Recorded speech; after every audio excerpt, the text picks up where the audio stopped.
Next ನಂದು baby hairs ಕೂಡ growth ಆಗ್ತಾ ಇದೆ. Hey guys, welcome back to Insu cooking vlog. So guys, ಇವತ್ತು ನಾನು ಒಂದಿಷ್ಟು ಟಿಪ್ಸ್ನ ಕೊಡೋಣ ಅಂದ್ಕೊಂಡಿದ್ದೀನಿ ನಿಮ್ಮ ಹೇರ್ ಫಾಲ್ಗೆ. ಸೊ ನಂದು ತುಂಬ ಹೇರ್ ಫಾಲ್ ಆಗ್ತಾಯಿತ್ತು, ಹಿಂಗೆ ಅಂದಿದ ತಕ್ಷಣ ಎಲ್ಲ ಕೂಲು ಬರ್ತಾಯಿತ್ತು. ಸೊ ಇವಾಗ ಸ್ವಲ್ಪ ಕಮ್ಮಿ ಆಗಿದೆ. ನೆಕ್ಸ್ಟು ನಂದು ಬೇಬಿ ಹೇರ್ಸ್ ಕೂಡ ಗ್ರೋತ್ ಆಗ್ತಾ ಇದೆ. ಇವಾಗಿನ ಕಾಲದಲ್ಲಿ ಎಷ್ಟೋ ಚಿಕ್ಕ ಮಕ್ಕಳಿಗೆ ಕೂಡ ತುಂಬ ಹೇರ್ ಫಾಲ್ ಆಗುತ್ತೆ. ಯಾರೋ ರೇರು ತುಂಬ ಫ್ಯಾಟ್ ಆಗಿರುತ್ತೆ ಹೇರ್ಸು ಅಂತ ಅಂದ್ಕೊಳಕ್ಕೆ.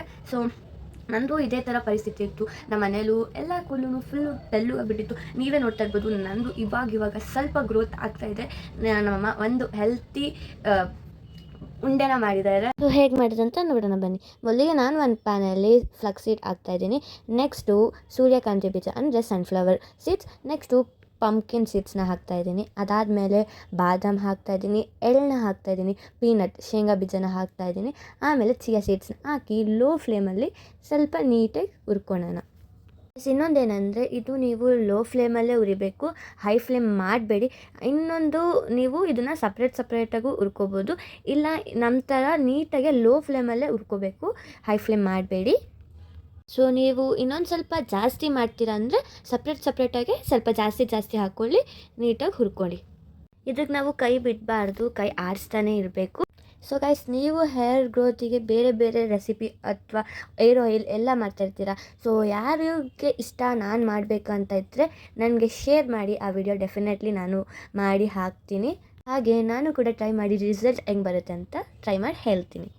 ನನಗಂತೂ ಇದು 100% ರಿಸಲ್ಟ್ ಬಂದಿದೆ. ಸೊ ಗೈಸ್, ನಾವು ಏರ್ ಗ್ರೋತಿಗೋಸ್ಕರ ಬೇರೆ ಬೇರೆ ಶಾಂಪು, ಬೇರೆ ಬೇರೆ ರೆಸಿಪಿ ಇಲ್ಲ ಎಣ್ಣೆ ಏನೇನೋ ಇರುತ್ತೆ. ಸೊ ಅದನ್ನೆಲ್ಲ ಟ್ರೈ ಮಾಡಿದ್ದೀರಿ. ಸೊ ಈ ಥರ ಒಂದು ಹೆಲ್ತಿಯಾಗಿರೋ ರೆಸಿಪಿ ಮಾಡ್ಕೊಳ್ಳೋಣ, ಅದು ಗುಡ್ ಫಾರ್ ಹೆಲ್ತ್ ಆಗಿರುತ್ತೆ, ಮತ್ತು ನಿಮ್ಮ ಹೇರ್ ಗ್ರೋತಿಗೂ ಡೆಫಿನೆಟ್ಲಿ ಗ್ರೋತ್ ಆಗುತ್ತೆ. ಇವಾಗ ಸ್ವಲ್ಪ ಲೈಟಾಗಿ ಕಲರ್ ಚೇಂಜ್ ಆಗ್ತಾ ಇದೆ, ನೀವೇ ನೋಡ್ತಾ ಇರ್ಬೋದು.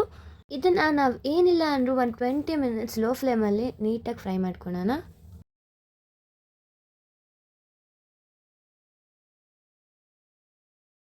ಸೊ ಗೈಸ್, ನೀವೇ ನೋಡ್ತಾ ಇರ್ಬೋದು, ಇಲ್ಲಿ ಕಲರ್ ಚೇಂಜ್ ಆಗಿದೆ, ಅಂದರೆ ಸ್ವಲ್ಪ ಹುರ್ಕೊಂಡಿದ್ದೀರಿ. ನಾವು ಕರೆಕ್ಟಾಗಿ 20 ಮಿನಿಟ್ಸ್ ಲೋ ಫ್ಲೇಮಲ್ಲಿ ಹುರ್ಕೊಂಡಿದ್ದೀರಿ, ಎಲ್ಲೂ ಫ್ಲೇಮ್ ಹೈ ಮಾಡಿಲ್ಲ.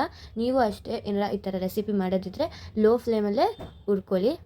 ನೆಕ್ಸ್ಟು ನಾವು ಇದನ್ನು ಒಂದು ತಟ್ಟೆ ಇಲ್ಲ ಪ್ಲೇಟ್ಗೆ ಹಾಕಿ ತಣ್ಣಗಾಗೋವರೆಗೂ ಬಿಡೋಣ. ನೆಕ್ಸ್ಟು ನಾವು ಇದಕ್ಕೆ ಒಂದು 2-3 ಸ್ಪೂನಷ್ಟು ತುಪ್ಪನ ಹಾಕ್ಕೊಂಡು, ಡೇಟ್ಸ್ ಹಾಕ್ಕೊಂಡು ಅದನ್ನು ಸ್ವಲ್ಪ ಹುರ್ಕೊಳ್ಳೋಣ. ಹಂಗೆ ಲೋ ಫ್ಲೇಮಲ್ಲೇ ಇರಲಿ, ಇದು ಕೂಡ ಫ್ಲೇಮ್ ಹೈ ಮಾಡೋಕ್ಕೆ ಹೋಗಬೇಡಿ. ಸೊ ಗೈಸ್, ಇದು ಸ್ವಲ್ಪ ಫ್ರೈ ಆಗ್ತಿದ್ದಂಗೆ ನಾವು ಸ್ವಲ್ಪ ನೀರು ಹಾಕ್ಕೊಂಡು ಮತ್ತೆ ಫ್ರೈ ಮಾಡ್ಕೊಳ್ಳೋಣ. ಬಿಕಾಸ್ ಇದು ಸ್ವಲ್ಪ ಮೆತ್ತಗೆ ಹಾಕಬೇಕು, ಇಲ್ಲ ನೀವು ಹಂಗೆ ಹಾಕಿದ್ರೆ ನಿಮ್ಮ ಮಿಕ್ಸಿ ಜಾರ್ ಹಾಳಾಗುತ್ತೆ. ಸೊ ಅದಕ್ಕೆ ಇವಾಗ ನಾನಿಲ್ಲಿ ಸ್ವಲ್ಪ ನೀರನ್ನ ಹಾಕ್ಕೊತಾ ಇದ್ದೀನಿ, ಲೈಕ್ 1/2 ಕಪ್ಪಷ್ಟು ನೀರನ್ನ ಹಾಕ್ಕೊಂಡು ಚೆನ್ನಾಗಿ ಫ್ರೈ ಮಾಡ್ಕೊಳ್ಳೋಣ. ಇದೊಂದು ಸ್ವಲ್ಪ ಮೆತ್ತಗಾಗೋವರೆಗೂ ಫ್ರೈ ಮಾಡ್ಕೊಳ್ಳುವ. ಸೊ ಗೈಸ್, ನೀವೇ ನೋಡ್ತಾ ಇರ್ಬೋದು ಇದು ಎಷ್ಟು ಸಾಫ್ಟ್ ಆಗಿದೆ ಅಂತ. ನೆಕ್ಸ್ಟ್ ನಾವು ಒಂದು ಮಿಕ್ಸಿ ಜಾರ್ಗೆ ಇದನ್ನು ಹಾಕ್ಕೊಂಡು ನೀಟಾಗಿ ರುಬ್ಬಿದ್ರೆ ನಿಜವಾಗ್ಲೂ ಇವಾಗ ನುಣ್ಣಗಾಗುತ್ತೆ ಗೈಸ್. ನೀವು ಹಾಗೆ ಹಾಕೊಂಡ್ರೆ ನಾನು ಆವಾಗಲೇ ಹೇಳ್ದಂಗೆ ಮಿಕ್ಸಿ ಜಾರ್ ಹಾಳಾಗೋ ಚಾನ್ಸಸ್ ಕೂಡ ಇರುತ್ತೆ. ಸೊ ಅದಕ್ಕೆ ಒಂದು ಸ್ವಲ್ಪ ಹೊತ್ತು ಫ್ರೈ ಮಾಡಿದ್ರೆ ಸಾಕು, ಜಾಸ್ತಿ ಹೊತ್ತು ಫ್ರೈ ಮಾಡೋದು ಏನಿರಲ್ಲ. ನೆಕ್ಸ್ಟು ನಾವು ರುಬ್ಕೊಂಡು ಇಟ್ಕೊಂಡಿದ್ರಲ್ಲ, ಸೇಮ್ ಅದೇ ಪ್ಯಾನಿಗೆ ನಾವು ಅದನ್ನು ಹಾಕ್ಕೊಂಡು ಆವಾಗಲೇ ಏನು ಹುರ್ಕೊಂಡಿದ್ರಲ್ಲ ಅದು ಕೂಡ ಪುಡಿ ಮಾಡಿರ್ತೀರಿ. ನೆಕ್ಸ್ಟು ಅದು ಕೂಡ ಹಾಕ್ಕೊಂಡು ಸ್ವಲ್ಪ ಕೈ ಹಚ್ಕೊಂಡು ಸ್ವಲ್ಪ ಬಿಸಿ ಇದ್ದಾಗ ನಾವು ಮಿತ್ಕೊಳ್ಳೋಣ. ಯಾವ ಸೈಜ್ ಬೇಕೋ ಆ ಸೈಜಲ್ಲಿ ಉಂಡೆ ಕಟ್ಕೊಳ್ಳೋಣ. ಗೈಸ್, ನಾವು ಇದನ್ನು ಚಿಕ್ಕದಾಗೆ ಉಂಡೆ ಕಟ್ಕೊಳ್ಳೋಣ. ಬಿಕಾಸ್ ನಾವು ಡೈಲಿ ಬೆಳಗ್ಗೆ ಖಾಲಿ ಹೊಟ್ಟೆಗೆ ತಿನ್ನಬೇಕು ಇದು. ಆಮೇಲೆ ಊಟ ಆದಮೇಲೆ ಇವಾಗ ತಿನ್ನೋಕ್ಕಲ್ಲ, ಖಾಲಿ ಹೊಟ್ಟೆಗೆ ಇದು ತಿನ್ನಬೇಕು ಮಾರ್ನಿಂಗ್ ಎದ್ಮೇಲೆ. ಸೊ ಗೈಸ್, ಇದಕ್ಕೆ ನಾವು ಬೆಲ್ಲ ಸಕ್ಕರೆ ಏನು ಆ್ಯಡೇ ಮಾಡಿಲ್ಲ, ಬಿಕಾಸ್ ಡೇಟ್ಸಲ್ಲೇ ಸ್ವಲ್ಪ ಸ್ವೀಟ್ ಫ್ಲೇವರ್ ಬಂದುಬಿಡುತ್ತೆ. ಅದಕ್ಕೆ ನಾವು ಏನೂ ಆ್ಯಡ್ ಮಾಡಿಲ್ಲ. ನಿಮಗೆ ಸ್ವಲ್ಪ ಸೈಜ್ ದೊಡ್ಡದು ಬೇಕಂದರೆ ದೊಡ್ಡದು ಮಾಡ್ಕೋಬೋದು, ಇಲ್ಲ ನಾರ್ಮಲಾಗಿ ನಮ್ಮ ಥರ ಚಿಕ್ಕದು ಬೇಕಂದರೆ ಮಾಡ್ಕೋಬೋದು, ಇಲ್ಲ ಮೀಡಿಯಮ್ ಬೇಕಂದರೆ ಮೀಡಿಯಮು ಮಾಡ್ಕೋಬೋದು. ಗೈಸ್, ಇದನ್ನು ಬಂದು ನಾವು 1 ತಿಂಗಳುಗಟ್ಟಲೆ ಸ್ಟೋರ್ ಮಾಡಿ ಇಟ್ಕೋಬೋದು. ಸೊ ಗೈಸ್, ನಾನು ಇಲ್ಲಿ ಚಿಕ್ಕದಾಗೆ ಉಂಡೆ ಇಟ್ಕೊಳ್ತಾ ಇದ್ದೀನಿ. ಇದು ಇಷ್ಟೇ, ಇದರಲ್ಲಿ ನಮಗೆ ಒಂದು 25 to 30 ಬಾಲ್ಸ್ ಆಗಿದೆ. ಸೊ ನಮಗೆ ಆರಾಮಾಗೆ 1 ತಿಂಗಳು ಆಗುತ್ತೆ. ಮನೆಯಲ್ಲಿ 2 ತಿಂತೀರಾ ಇಲ್ಲ 3 ಜನ ತಿಂತೀರಾ ಅಂದರೆ ಹಂಗೆ ಲೆಸ್ ಆಗ್ತಾ ಹೋಗುತ್ತೆ.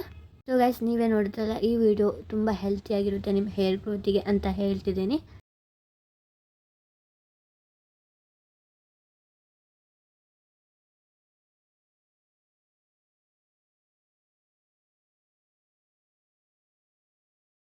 ಸೊ ಗೈಸ್ ಮೊದಲಿಗೆ ಹೇಳ್ದಂಗೆ ಇಲ್ಲಿ 20 to 25 ಉಂಡೆ ಆಗಿದೆ. ಸೊ ನನಗೂ ತುಂಬ ಇಷ್ಟ ಆಯಿತು. ಆಮೇಲೆ 15 ಡೇಸಿಂದ ನಾನು ತಿಂತಾಯಿದ್ದೀನಿ. ನನಗೂ ಹೇರ್ ಗ್ರೋತ್ ಇಂಪ್ರೂವ್ ಆಗ್ತಾಯಿದೆ. ಗೈಸ್ ನೀವು ನಾನು ಆವಾಗಲೇ ಹೇಳ್ದಂಗೆ ಇದೇ ನಮ್ಮಮ್ಮ ಮಾಡಿದ ಉಂಡೆ. ಇದು ನೋಡಿದ್ರೆಲ್ಲ ಎಷ್ಟು ಈಸಿ ಮತ್ತು ಸಿಂಪಲ್ ಆಗಿತ್ತು. ಇದಕ್ಕೆ ಜಾಸ್ತಿ ಐಟಮ್ಸು ಬೇಡ. ನನಗೆ ತುಂಬ ಹೇರ್ದು ಪ್ರಾಬ್ಲಮ್ ಆಗ್ತಾಯಿತ್ತು ಅಂತ ನಮ್ಮಮ್ಮ ಈ ರೆಸಿಪಿನ ಮಾಡಿದ್ದಾರೆ, ಈ ಉಂಡೆ ಅಂತ. ಸೊ ಇದು ಒಂದು 15 ಡೇಸಿಂದ ಕಂಟಿನ್ಯೂ ಆಗಿ ತಿಂತಾಯಿದ್ದೀನಿ. ಇದು ನಾನು ಖಾಲಿ ಹೊಟ್ಟೆಯಲ್ಲಿ ತಿಂತಾಯಿದ್ದೀನಿ. ಸೊ ನಾವು ಮೊದಲಿಗೆ ಹೇಳ್ದಂಗೆ ನನ್ನ ಬೇಬಿ ಹೆಲ್ತ್ ಗ್ರೋತ್ ಆಗ್ತಾಯಿದೆ. ಸೊ ನಿಮಗೂ ಯಾರಿಗಾರ ನಂತರ ಹೇರ್ ಪ್ರಾಬ್ಲಮ್ ಇದ್ದರೆ ಪ್ಲೀಸ್ ಇದನ್ನು ಟ್ರೈ ಮಾಡಿ ಅಂತ. ಸೊ ಇದು ಹೆಂಗಿರುತ್ತೆ ಅಂತ ಟೇಸ್ಟ್ ಮಾಡೋಣ.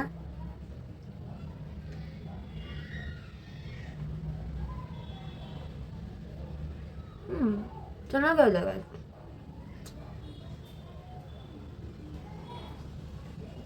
ಗೈಸ್. ನಾನು ನೀರು ಗೈಸ್ ಸಖತ್ತಾಗೈತೆ, ಏನೂ ಇಲ್ಲ. ನಾವು ಫ್ಲಕ್ಸಿಡ್ ಸೀಡ್ಸ್ ಆಗಿದ್ದೀರಲ್ಲ, ಅದು ಏನು ಫ್ಲೇವರೇ ಕೊಡ್ತಿಲ್ಲ. ಅದು ಫ್ಲೇವರ್ ಕೊಡ್ತಾ ಇದೆ, ಅಷ್ಟೊಂದೇನಿಲ್ಲ, ತಿನ್ಬೋದು ಗೈಸ್. ಒಬ್ಬೊಬ್ಬರು ಇರ್ತಾರೆ ತಿನ್ನಲ್ಲ, ನನಗೆ ಆ ಉಂಡೆ ಇಷ್ಟ ಇಲ್ಲ, ಈ ಉಂಡೆ ಇಷ್ಟ ಇಲ್ಲ. ಪಕ್ಕಾ ಹೇಳ್ತೀನಿ, ಟ್ರೈ ಮಾಡಿ. ನಿಮ್ಮ ಹೆಲ್ತ್ ಎಲ್ಲದಕ್ಕೂ ಒಳ್ಳೆಯದು ಅಂತ ಹೇಳ್ತಾ ಪ್ಲೀಸ್ ಈ ರೆಸಿಪಿನ ಟ್ರೈ ಮಾಡಿ. ಈ ರೆಸಿಪಿ ಒಂದು ಮಂತ್ ತಗೊಳ್ಳಿ. ಸೊ ನಿಮಗೇನಾದ್ರು ಡಿಫ್ರೆಂಟ್ ಆಗಿದೆ ಹೇರ್ ಗ್ರೋತಲ್ಲಿ ಪ್ಲೀಸ್ ಕಮೆಂಟ್ ಮಾಡಿ ಅಂತ ಹೇಳ್ತಾ, ನಿಮಗೆ ಈ ವಿಡಿಯೋ ಇಷ್ಟ ಆಗಿದ್ರೆ ಲೈಕ್, ಶೇರ್, ಕಮೆಂಟ್ ಮಾಡಿ ಅಂತ ಹೇಳ್ತಾ ಈ ವಿಡಿಯೋನ ಇಲ್ಲಿಗೆ ಮುಗಿಸ್ತಾ ಇದ್ದೀನಿ. ಟಾಟಾ, ಬಾಯ್.